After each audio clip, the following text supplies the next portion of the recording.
Bugünkü güvən sınağına 9-cu siniflərə düşmüş bir sual izahına baxaq. Deyir ABC tutucağında bura A, bura B, bura C.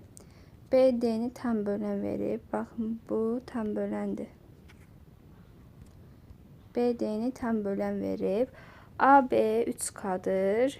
Deməli, BC 5K'dır və AC'ni də 6K verib. Bu ümumi 6K'dır. Perimetrdə 56'dır.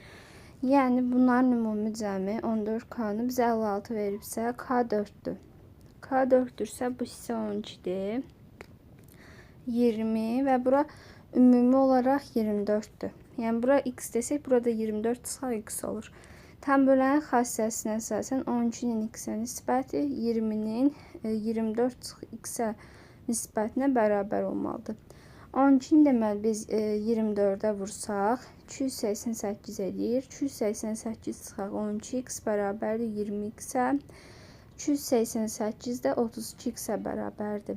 Deməli x 9'dur. X 9'dursa deməli AD 9'dur, DC isə 15 cm-dir. Bizdən də AD-ni istəyir 9 cm-dir cavabımız.